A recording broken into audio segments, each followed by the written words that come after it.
Have you ever made a single mistake that changed your entire life? What if your act of kindness was misunderstood as a declaration of love, binding you to a destiny you never chose? Welcome, travelers, to Beyond the Stars, your destination for unforgettable sci-fi adventures.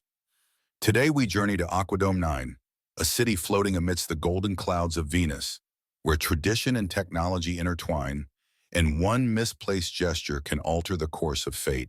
Our hero, Chris Harper, just wanted to fix a broken machine. But when he removed Amara Vega's mysterious wristband, he accidentally activated an ancient marriage protocol, tying them together in a forced union neither of them wanted. Will this unexpected bond lead to disaster, or will it set them free? Sit back, relax, and prepare to discover that sometimes our biggest mistakes are the universe's way of rewriting our stars. Don't forget to like, subscribe, and hit the notification bell. Your next great adventure begins right now. Chapter 1, Arrival Through the Clouds. There's a moment right as you break through the upper cloud layers of Venus when the sunlight filters through the sulfur haze and the sky turns gold. It's beautiful in that unreal science fiction kind of way, like standing inside a flame without being burned. That's what I remember most about my descent to Aquadome 9. Not the turbulence, not the readings flashing red across my console, not the warning from Earth Orbit Command telling me the assignment was sensitive and culturally non-standard. No, it was that glow, like the sky itself was holding its breath. I landed on the outer dock of the dome with a soft magnetic thud. The place was massive, an ancient, hovering habitat kept aloft by a delicate ballet of pressure differentials, solar sails, and temperature-tuned gas bladders. A floating Eden in the middle of one of the most hostile atmospheres in the solar system. Venus wasn't meant to be lived on, but these people, they made it work. They also didn't like outsiders much. The moment I stepped off my shuttle in my environment adaptive suit, I felt it, the quiet tension. A pair of maintenance workers gave me a glance, nodded, then looked away like they were hoping I wouldn't talk to them. I didn't. I had one job: inspect and recalibrate the older atmospheric regulation units near the central biodome. Nothing political, nothing social. In and out in 3 days. Or so I thought. My escort was late, so I wondered. The interior of Aquadome 9 looked nothing like the orbital stations I was used to. It was organic, curved, built like a cathedral of living systems, walls of translucent resin, flora growing from ceilings and walkways, hydrothermal streams running quietly along the floor. The air smelled clean but spiced, like citrus wrapped in iron. I eventually found my way to the botanical atrium, where the old humidity regulators were embedded beneath a massive tree. That's where I saw her. She stood on the edge of a raised platform, arms buried elbow deep in a moisture vent, calibrating something I couldn't even identify at first glance. Her hair was jet black, tied in a loose braid, and her skin shimmered with the faint humidity of the dome, like the whole ecosystem had chosen her as its representative. She wore the standard dome jumpsuit, but what caught my attention was the bracelet on her left wrist. No, not a bracelet, a band, sleek, organic metal, biometric. I'd seen one like it before on Titan during a biocoding experiment, except that one had been ceremonial. This one was alive. It blinked in rhythm with her pulse, mapping hormone levels, pheromonal shifts, neural feedback, full spectrum biosync. When she noticed me staring, she narrowed her eyes. "You're early," she said, without even pausing in her work. "I could say the same thing," I replied, trying for polite. "Chris Harper, Earth Orbit Union, here to fix your old weather lungs." She sighed. "They're not broken, just stubborn, like everything else built before the Venus protocol." She pulled her hands free from the vent and stepped down from the platform. Up close, she looked younger than I expected, but with that particular kind of gaze that's seen too much duty, too much responsibility for someone her age. "Amara Vega," she said, "I'm your contact and your chaperone. Try not to touch anything you don't understand." I was about to make a smart remark, something about being house-trained and fully certified, when the vent behind her let out a crack and sprayed a burst of condensed vapor. Amara stumbled, gasping. Her eyes rolled back. Her knees buckled. I was already moving. I caught her before she hit the ground and eased her down gently onto the moss-padded platform. Her vitals were erratic, breath shallow, skin clammy.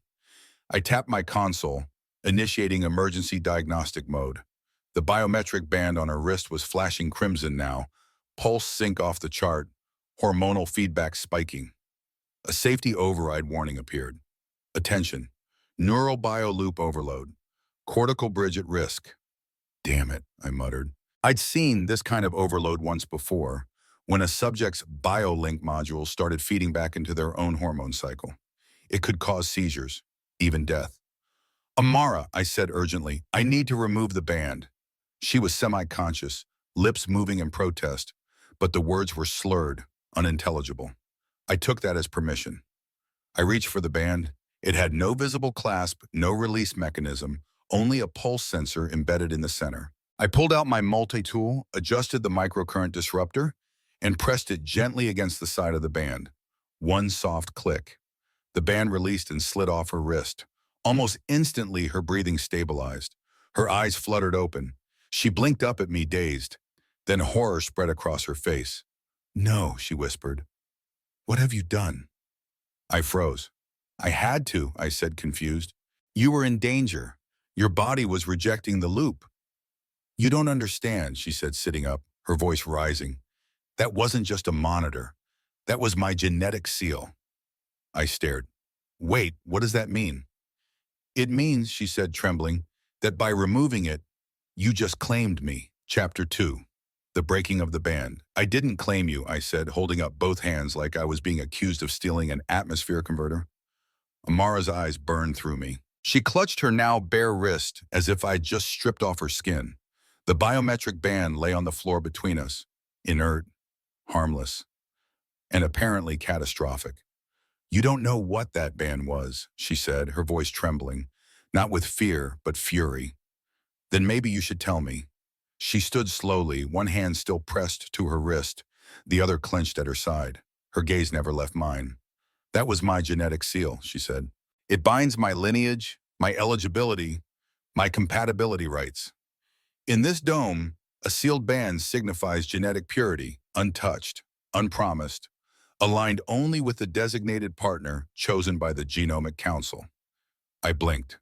"You mean like an arranged marriage?" "No," she snapped.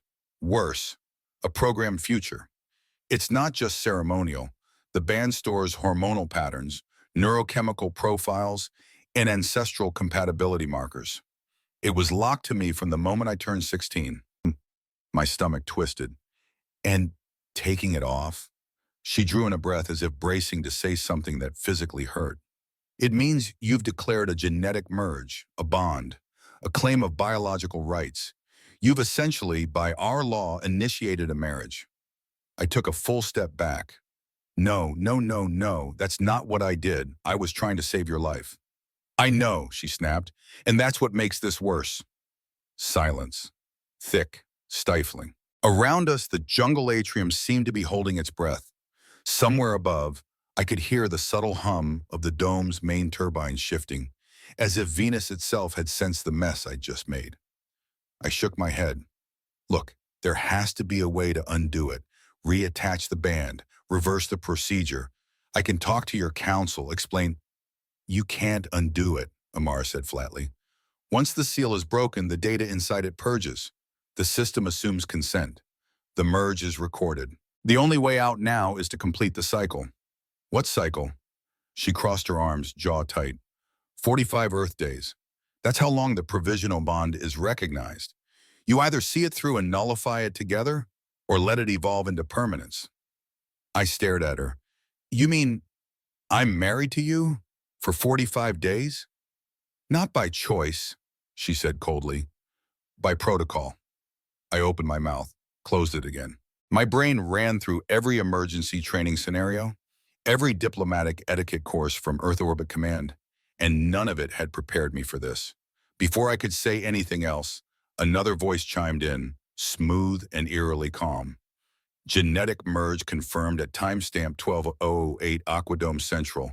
Initiating cohabitation protocol 1. Please report to assigned pairing quarters within the next hour."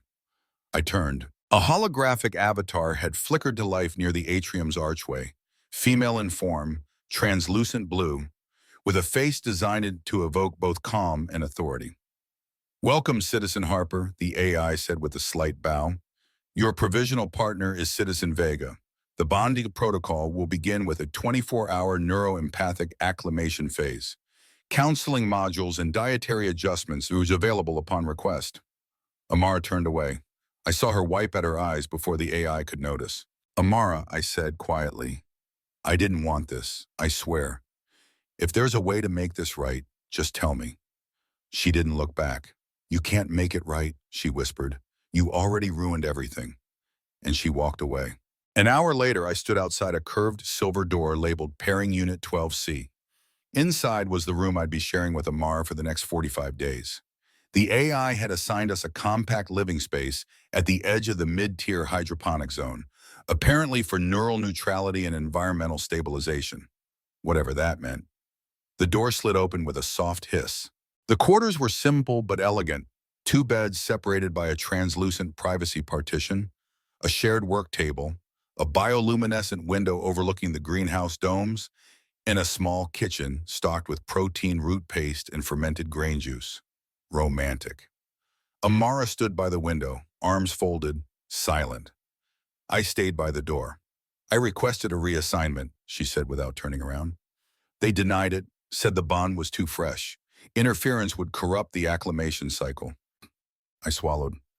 I'll sleep on the floor. I don't care where you sleep. We stood in silence for a moment, the air between us thick with things unsaid. I thought about telling her again that I was sorry, that I would find a way to fix this, that I didn't want to be here any more than she did. But I didn't, because something in her expression told me none of that would help. Instead, I set my bag down in the corner, took a breath and said, well, welcome to married life, I guess. She finally looked at me, just a glance, and for a moment there was something in her eyes besides fury, sadness. And underneath that, fear, Chapter 3, The Forced Union Day. One of being genetically married to someone who resents your existence begins with breakfast. Or in this case, something masquerading as breakfast. The protein root paste had the texture of regret and the flavor of wet cardboard. I stared at the glob sitting on my ceramic plate and wondered if throwing myself off the edge of the dome might be less painful than chewing it. Amara didn't touch hers. She sat across from me at the tiny table, her gaze focused on the digital display hovering over her wrist console. She hadn't said a word since we woke up. 2 strangers occupying opposite sides of a shared space, bound together by law, accident, and a stupid broken bracelet. You don't eat? I finally asked. She didn't look up. Not when I'm nauseated. Side effect of the merge? She lowered the display. Side effect of living in a room with someone who rewrote my future without asking. Right. I pushed the paste away. Look, I said, I know saying I'm sorry doesn't fix it, but I wasn't trying to own you. I was trying to stop you from collapsing. Her expression softened, barely. Intent doesn't change consequence. Fair, I admitted. We lapsed back into silence. The room felt too quiet, like the dome itself was listening, judging, waiting to see if we'd fail at cohabitation before day 2. Eventually, the AI chimed in. Welcome to day 1 of the merge cycle. Today's scheduled activities include environmental monitoring, cooperative nutrient sorting, and synchronized hydration exercises. I looked at Amara. Synchronized hydration? Don't ask, she muttered, already heading toward the greenhouse corridor. Our first task was in the nutrient filtration bay, a curved glass hallway lined with vertical hydroponic tubes. Rows of vibrant plants pulsed faintly with bioluminescence, their roots suspended in aerated mist. Some of the crops I recognized, spirulina, waterleaf, modified kale, but others were completely foreign, like the pale silver vine with curled leaves that pulsed in time with our heartbeats. Amara moved among them like she was part of the system. She adjusted flow regulators with graceful precision, never hesitating, never fumbling. I'd seen engineers on Earth who couldn't match her fluidity. Everything in the dome breathes together, she explained as she worked. The plants, the air, the people. Balance is survival.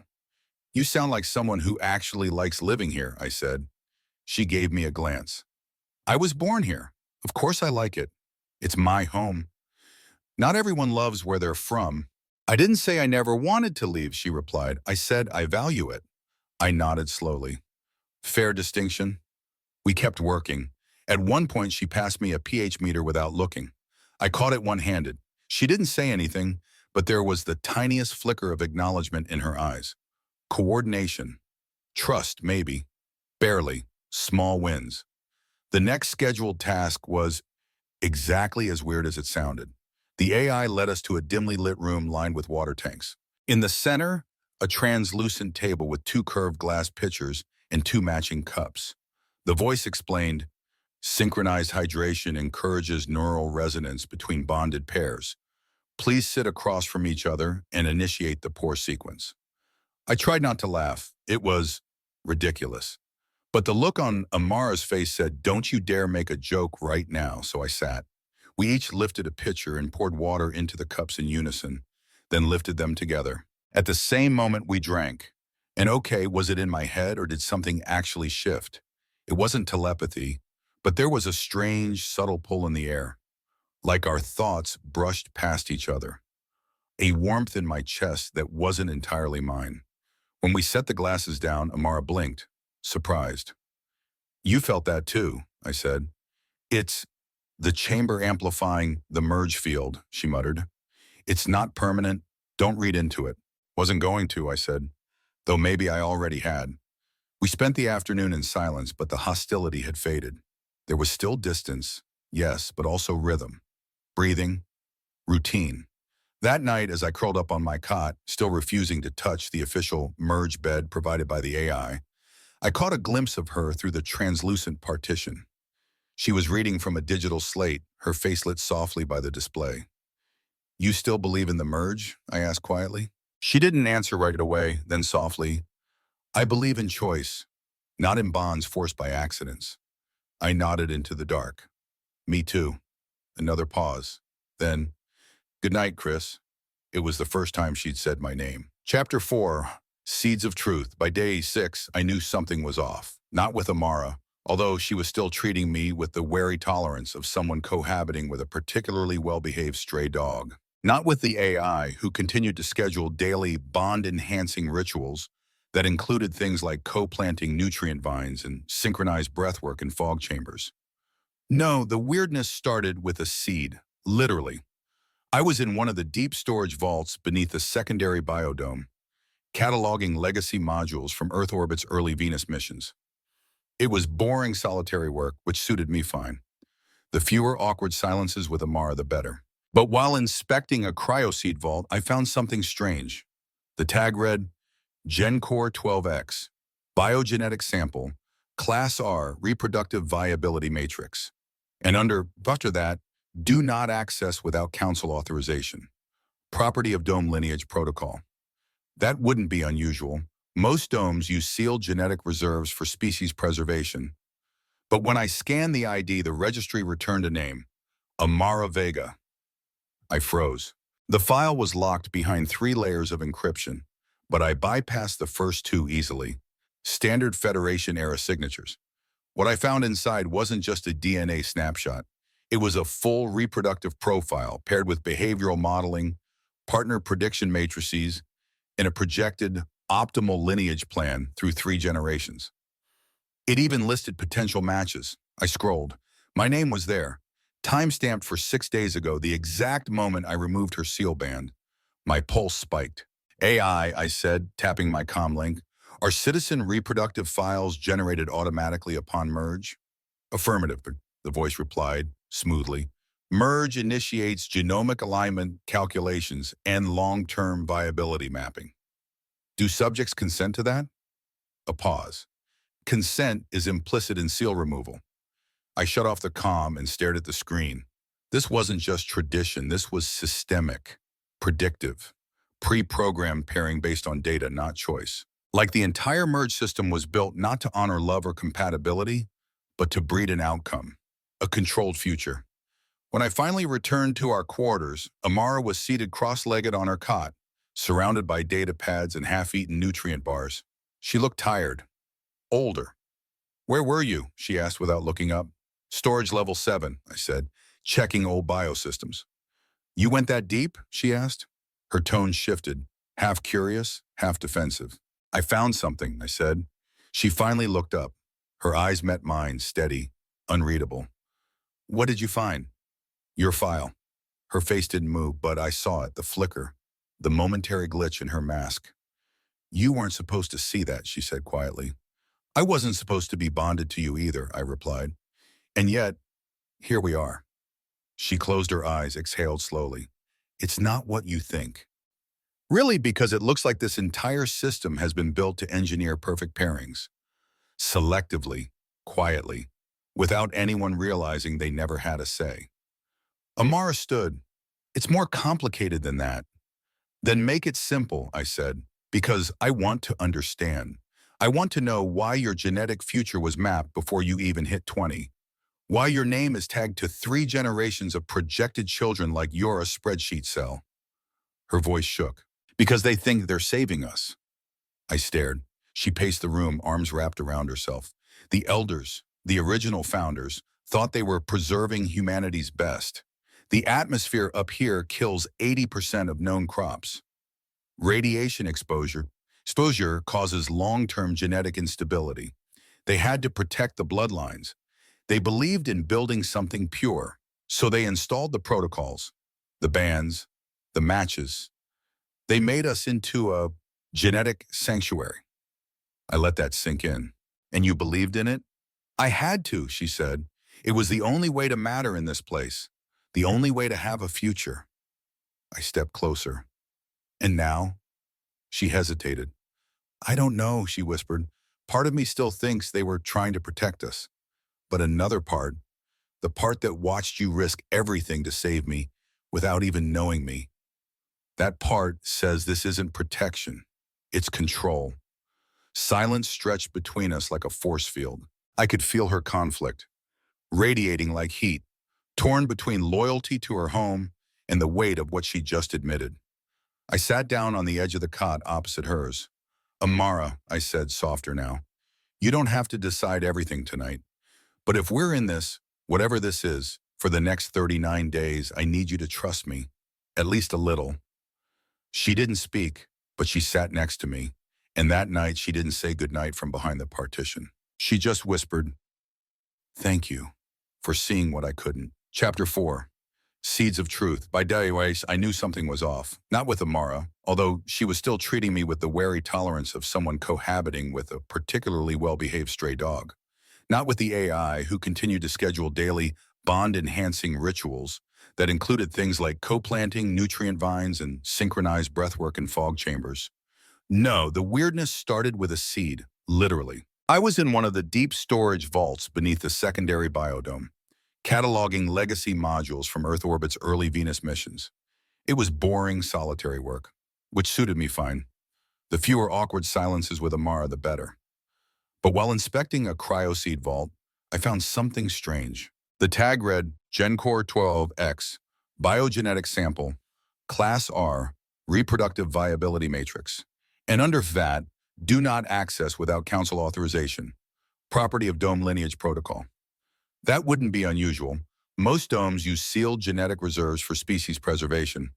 But when I scanned the ID, the registry returned a name, Amara Vega. I froze.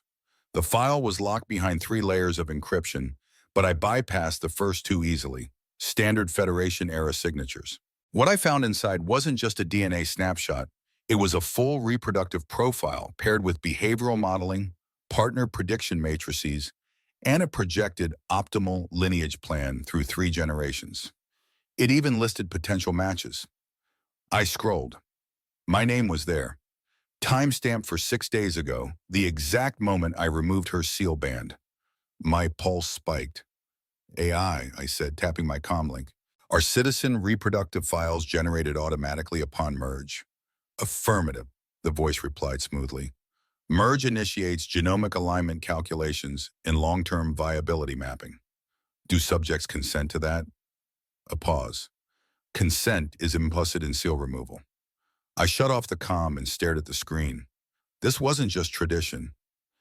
This was systemic, predictive, pre-programmed pairing based on data, not choice.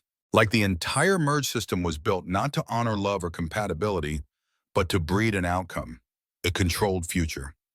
When I finally returned to our quarters, Amara was seated cross-legged on her cot, surrounded by data pads and half-eaten nutrient bars. She looked tired, older. "Where were you?" she asked without looking up. "Storage level 7, I said, checking old biosystems. "You went that deep?" she asked. Her tone shifted, half curious, half defensive. "I found something," I said. She finally looked up. Her eyes met mine, steady, unreadable. "What did you find?" "Your file." Her face didn't move, but I saw it, the flicker, the momentary glitch in her mask. "You weren't supposed to see that," she said quietly. "I wasn't supposed to be bonded to you either," I replied. "And yet, here we are." She closed her eyes, exhaled slowly. "It's not what you think." "Really, but really? Because it looks like this entire system has been built to engineer perfect pairings, selectively, quietly, without anyone realizing they never had a say." Amara stood. "It's more complicated than that." "Then make it simple," I said, "because I want to understand. I want to know why your genetic future was mapped before you even hit 20. Why your name is tagged to 3 generations of projected children like you're a spreadsheet cell." Her voice shook. "Because they think they're saving us." I stared. She paced the room, arms wrapped around herself. "The elders, the original founders, thought they were preserving humanity's best. The atmosphere up here kills 80% of known crops. Radiation exposure causes long-term genetic instability. They had to protect the bloodlines. They believed in building something pure, so they installed the protocols, the bans, the matches. They made us into a genetic sanctuary." I let that sink in. "And you believed in it?" "I had to," she said. "It was the only way to matter in this place, the only way to have a future." I stepped closer. "And now?" She hesitated. "I don't know," she whispered. "Part of me still thinks they were trying to protect us. But another part, the part that watched you risk everything to save me without even knowing me, that part says this isn't protection. It's control." Silence stretched between us like a force field. I could feel her conflict, radiating like heat, torn between loyalty to her home and the weight of what she'd just admitted. I sat down on the edge of the cot opposite hers. "Amara," I said, softer now, "you don't have to decide everything tonight. But if we're in this, whatever this is, for the next 39 days, I need you to trust me, at least a little." She didn't speak, but she sat next to me, and that night she didn't say goodnight from behind the partition. She just whispered, "Thank you for seeing what I couldn't." Chapter 5. Memory Vault. The Memory Vault wasn't on any official map. It didn't need to be. Everyone in Aquadome 9 knew where it was, even if they pretended they didn't. Buried beneath the central archive chamber, 2 floors below the public data records, and 7 layers of biometric security deeper than necessary, was a sealed vault marked simply, Genesis Initiative, Restricted. We stood in front of it at 02:14 local time, the corridor dim, the air thick with quiet hums from sleeping systems. Amara wore a plain jumpsuit and her hair down, like she was trying not to look like a Vega. I held a portable relay sniffer, its screen flickering faintly with electromagnetic whispers. "Last chance to back out," I said. She gave me a look. "You've seen me shovel fermented algae out of a compost pipe, Chris. I don't back out." I grinned. "Just checking." I popped the relay open, spliced a bypass line from my wrist console to the ancient Federation-era terminal by the vault door, and ran a low-level handshake signal. The screen flashed once, then scrolled in slow green text. "Authorization denied reason. Lineage protection protocol access limited to founding bloodlines." I turned to Amara. "That's you." She hesitated. For a second, her fingers hovered over the scanner. "My mother once told me this vault held the first breath of our future. I thought it was a metaphor. And now? Now I think she meant it literally." She pressed her palm to the plate. The door unlocked with a soft hiss. The vault opened into darkness that smelled like dust, power decay, and ancient air sealed too long. Inside were 6 tall glass tubes lined against one wall, pulsing with dim blue light. Data racks rose like teeth around a central console where a dusty holoprojector sat dormant. I stepped forward and activated it. The room bloomed with light and sound. A flickering figure appeared. Her. A younger woman with the same eyes as Amara, the same curve of jaw. She was maybe in her 30s, wearing the original silver-blue robes of the Genesis Council. Amara's breath caught. "Mom," she whispered. The recording began. "This is Dr. Amara Vega, geneticist, founding architect of the Dome's biocoding system. If you're watching this, then my daughter has found what I hoped she never would." The woman smiled sadly. "I believed in this system once. I believed the best way to protect our future was to encode it, build a wall of genomes, lock the doors to error. But what we built wasn't a sanctuary, it was a cage. I designed the seal bands, I wrote the pairing protocols, and when I realized what we were becoming, it was too late to stop it." The hologram flickered, the audio catching. "I tried to refuse my own pairing. I broke my band. They called me unfit, said my mind was unstable. I went back for Amara, but I was already marked." Amara had gone pale. "If you're watching this, sweet girl, then you've already felt it. The doubt, the pressure, the shame. Let it burn. Let it burn it all down." The image froze, then shut off. Silence swallowed the vault. Amara stood completely still, her arms wrapped tightly around her body like she was trying to hold herself together. "She knew," she whispered. "She knew exactly what they were doing." I stepped closer. "She tried to protect you." "She couldn't," Amara said. "She gave in. She went back. She lived their life, died their way." I didn't have an answer. Instead, I gently touched her arm. She didn't pull away. We turned to the rows of sealed data cores, recordings, designs, algorithms. A full history of how the Dome had evolved from a dream of survival to a machine of manipulation. "I can pull the data," I said. "Copy it to a ghost node. We could make it public, expose everything." She shook her head. "No, not yet." "Why not?" "Because truth without timing is just chaos," she said quietly. "If we dump this now, the council will bury it. And we need a plan. We need allies." I nodded slowly. "Then we build them." We left the vault just before dawn. The sky beyond the Dome's skylights was turning that strange golden hue again. Venus welcoming the new day like nothing had changed, but something had. Amara walked beside me, her steps heavy but certain. "We were taught the bands made us strong," she murmured. "That obedience was our inheritance. But if my mother could break hers, maybe I can too." I looked at her, this woman once so proud and unreadable, now burning with quiet rebellion. "What do you want, Amara?" She stopped, turned to me. "I want to choose.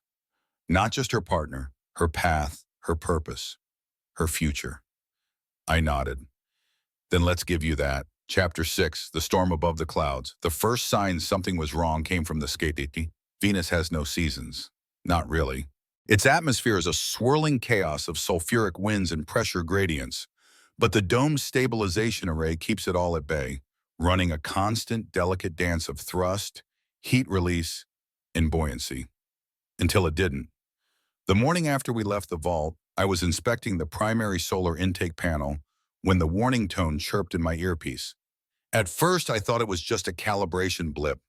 Routine, maybe a dust filament fouling the mirrors. Then the AI's voice cut in, sharper than usual. "Alert, atmospheric equilibrium breach detected. Buoyancy margin at 8.3% and falling. Pressure ratio approaching critical threshold. Immediate attention required." I froze. Amara was already running toward me across the atrium's sky bridge, her hair whipping behind her like a comet tail. "You felt that?" she called. "Yeah, dome's slipping." "How bad?" I held up my scanner. "If buoyancy drops below 6%, we'll descend into the high acid strata. Structural failure in under 2 hours." She didn't flinch. "Then we fix it." Inside the control deck, red lights pulsed across the displays like an angry heartbeat. Dome engineers were already scrambling, rechecking the pump systems, the thermal regulators, the balance thrusters, but none of it was working. "I don't get it," one technician muttered. "We're within operating range. The AI should have corrected this hours ago." Amara's eyes narrowed. "Unless the AI was offline." Heads turned. "Impossible," another snapped. "Core AI doesn't go down." Chris stepped, toward the main console. And not unless it's been manually disconnected. The implication landed like a shockwave. When we disabled the neurocore in the vault, severing the manipulative control system, we hadn't realized just how deeply intertwined it was with the dome's core processing.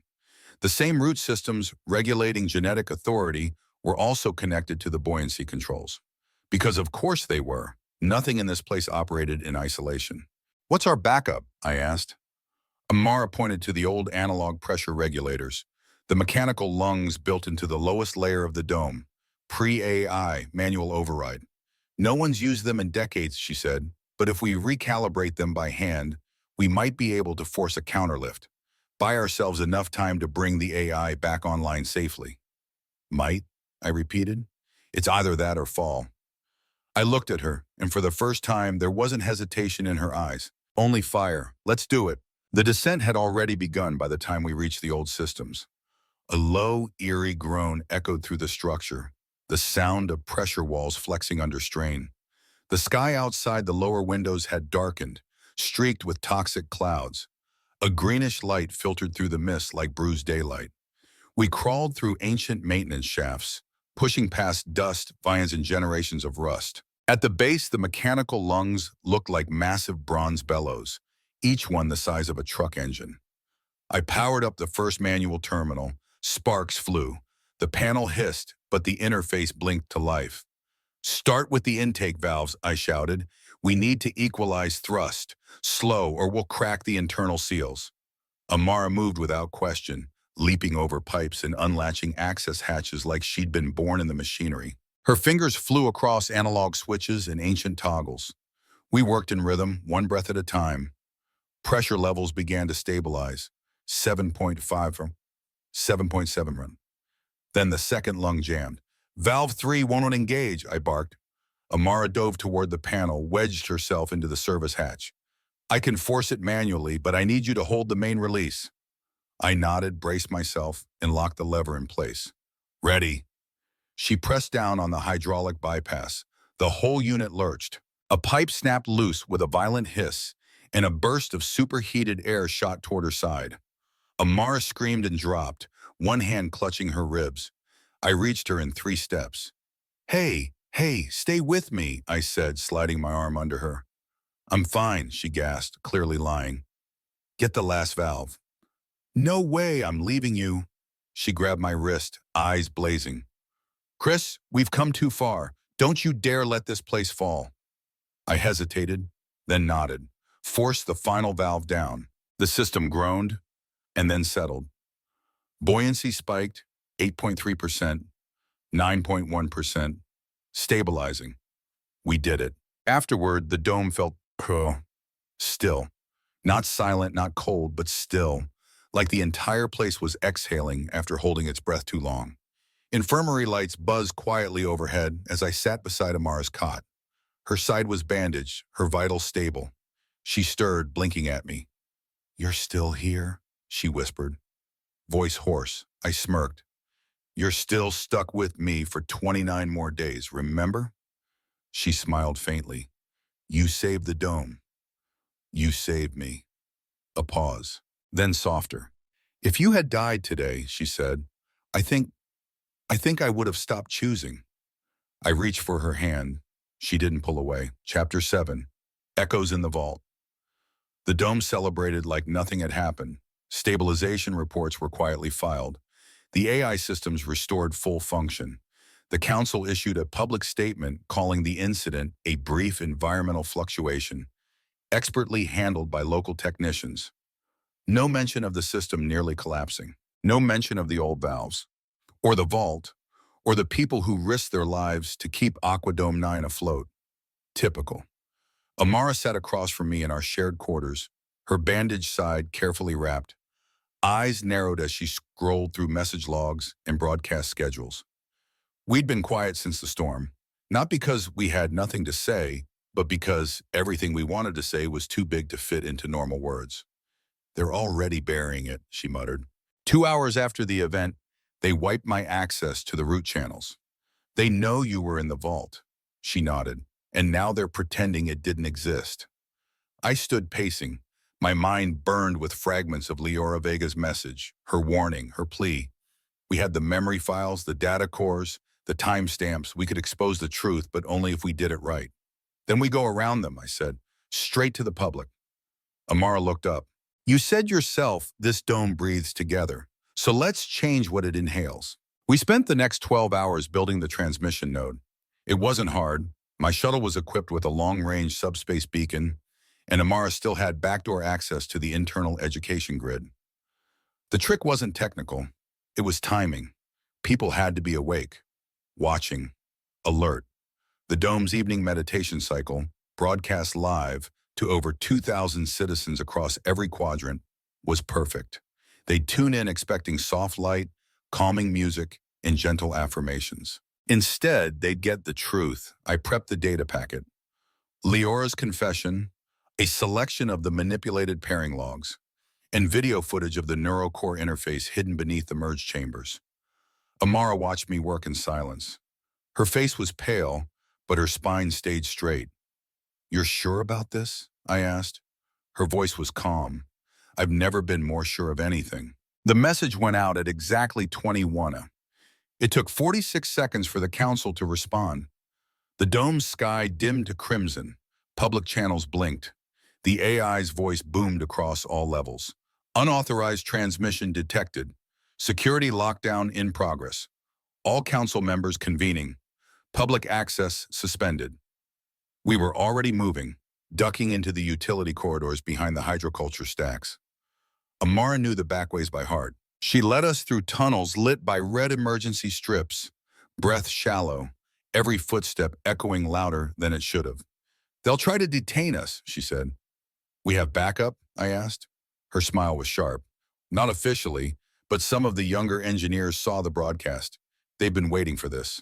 She activated her wrist console. Moments later, our comms buzzed with whispered affirmations. We're with you. Truth is truth. Let it burn. It was more than I expected, less than we'd need. But it was enough. We emerged into the council's chamber from a maintenance hatch beneath the floor, dusty, narrow, and definitely not up to Federation safety codes. The central rotunda was already lit with harsh overheads. 7 council members stood at the perimeter, robed and masked. A sea of silent citizens filled the outer seats, watching from behind soft glow barriers. They weren't shouting. They weren't cheering. They were listening. Amara stepped forward. I invoke the right of clarification, she said, voice firm. The eldest counselor spoke. You no longer bear the seal. I bear the consequences, she snapped. And so do you. Murmurs rippled through the crowd. She gestured toward the projection node. With a nod from me, I had activated the second broadcast, this time to the room only. A short clip, just under a minute, her mother's face, her mother's voice. They said my mind was unstable, that I had no place among the order. But I built the system they used to cage us. And I say, break it. When the projection ended, there was silence. The kind that isn't empty. The kind that's waiting. Amara looked around. Her voice was low but unwavering. We are not blueprints. We are not equations. We are not soil for someone else's garden. She turned to the council. You asked us to honor a legacy built on fear, but fear has no future. One of the counselors moved as if to speak, but was met by a wall of quiet stares. Even the AI remained still. And then slowly someone clapped, then another, then a wave. Not applause of celebration, but of acknowledgement, of release. It was over. Later in the quiet of our quarters, I found Amara standing by the window again. The sky outside was that strange, warm gold, like fire through silk. You okay? I asked. She didn't turn around. I was supposed to be the perfect daughter, the perfect bond, the perfect Vega. And now, she turned to face me. Now I'm just me. I stepped closer. That's who I chose. She reached into her pocket and held up something small, round, reflective, simple. A bracelet, but not the old kind. This one was handmade, glass thread, no data, no programming, just a loop. She pressed it into my palm. No locks this time, she said. I took her hand. No need. Chapter 8, The Future We Chose. The dome was quieter after the storm, not just the atmospheric kind, though the pressure had stabilized and the sky had returned to its usual honey-gold haze, but something deeper, a stillness in the corridors, in the way people moved, like the entire habitat had taken a breath for the first time in years. Maybe that was the sound of control letting go. The council wasn't dissolved, not entirely, but its authority had shifted. Half of the old members resigned quietly. A new group, younger and more open, stepped forward to take their place. The merge protocols weren't deleted, but they were reclassified as optional traditions, no longer enforced. The bans were removed, the vaults unsealed. And people, real people, began talking about choice again. Not everyone was happy. Change never comes without friction. But no one called for Amara's exile. No one demanded we be separated. The AI, for once, didn't interfere. Maybe even it had learned something. We weren't prisoners anymore. We were, whatever came next. Amara and I didn't live in the pairing quarters anymore. We moved to a modest compartment on the upper ring, a little closer to the sky, and far enough from the council chambers to breathe without feeling watched. I started helping rebuild the manual maintenance systems, while she took charge of a new initiative, the Free Lineage Collective.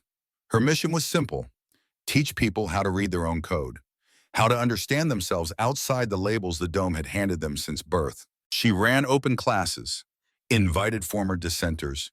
She even let the AI audit her lectures. Total transparency. She was so damn brave, it scared me.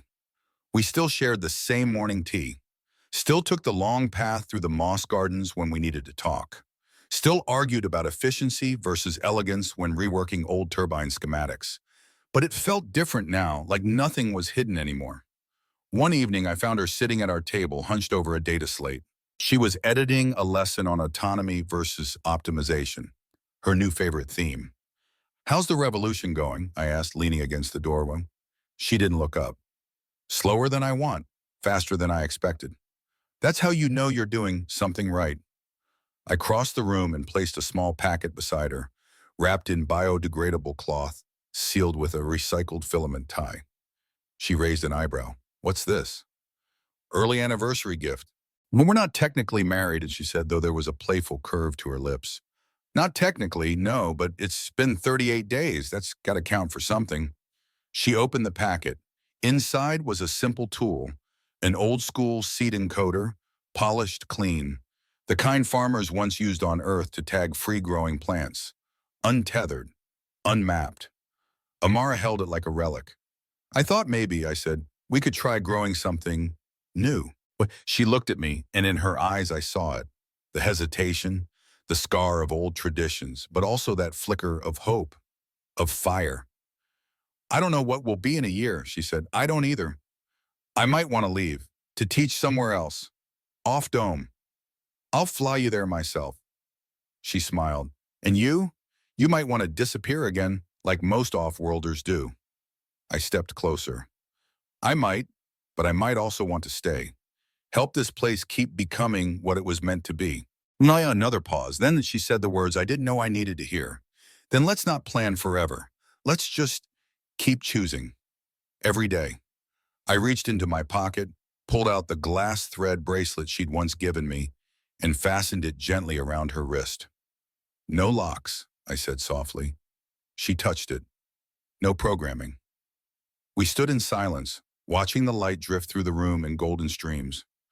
Outside, the clouds of Venus swirled on, unbothered, unknowing. But inside Aquadome 9, two people had rewritten a legacy. Not because they were destined, not because they were perfect, but because, when faced with a system that tried to define them, they'd looked each other in the eye and said, "No, we'll choose for ourselves." Every time. Chapter 9, The Atmosphere We Made. There's a spot at the very top of Aquadome 9, barely more than a ledge, really, where you can sit and watch the clouds ripple beneath your feet. No handrails, no safety tether. Just you, the dome's upper curvature, and Venus stretching out like a golden ocean. I never told anyone else about it, except her. Amara joined me there on the 45th day. She didn't say anything at first, just sat beside me, crossed her legs, and handed me a cup of that terrible earthy tea she still swears is grounding. I sipped it anyway. It's quiet, she said after a while. The wind settled, I replied. No, she said, turning her face to the warm light. The people did. And she was right. Since the broadcast, the dome hadn't fractured. It hadn't fallen apart. It had surprisingly adapted. With the protocols lifted, new conversations filled the air. For the first time, residents were asking questions, rethinking their paths. Some still chose the merge. Others walked away from it. Choice, that was the point. Do you ever miss Earth? She asked. I looked down through the clouds. Sometimes, but I never really belonged there. Do you belong here? I didn't answer right away. Instead, I reached into my pocket and took out a small seed capsule, the kind we use to plan independent flora in test zones. Amara blinked. That's a skyvine pod. I nodded. Found one in the old archives. It was labeled too unstable for growth. But I ran a test. Turns out all it needed was lower pressure and sunlight from a different angle. I placed it gently between us. Maybe that's what we were, I said. Too unstable. Until now. She picked it up, turned it in her fingers. Do you want to stay? She asked softly. After the 45 days, after the merge ends. I thought about it, not the romantic answer, the real one. I thought about how I missed flying, about the itch in my feet that usually came after too much stillness. But I also thought about her, about the way she challenged everything, about the new dome we were helping to build. I don't know if I want to stay forever, I said, but I want to stay now, and I want to stay with you. She smiled, a real one this time, and placed the skyvine seed in my hand. Then plant this with me, she said. Let's build something that doesn't need a seal to survive. We planted the skyvine on the eastern edge of the upper dome wall, near the moss beds. No AI, no life support matrix, just soil, sunlight, and water from the recycled mist. It grew slowly, stubbornly, but it grew. The vines reached for the light without hesitation. No genetic path laid out for them, no ancestral roadmap, just instinct and choice. People started visiting it. Someone set a small plaque next to it. Someone else added a ring of bright stones. No one claimed it. No one named it. But everyone seemed to know what it meant. That even something once labeled unstable could thrive, if given the chance. Weeks later, Amara and I stood at the community forum together. Not as symbols, not as leaders. Just us. We told our story openly, awkwardly, with all the mess and missteps and moments that made it real. We ended with a simple phrase. The atmosphere we live in isn't just around us, it's between us, and we make it together. Applause came slow, then steady, then warm. That night, back in our quarters, Amara curled against my side and whispered, Do you think we'll ever be more than an accident? I brushed a hand over her hair.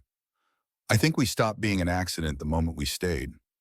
Outside, the dome lights dimmed.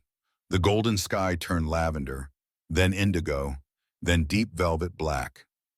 But in that quiet, just beneath the glass, something bright stretched upward, reaching, curling, breathing.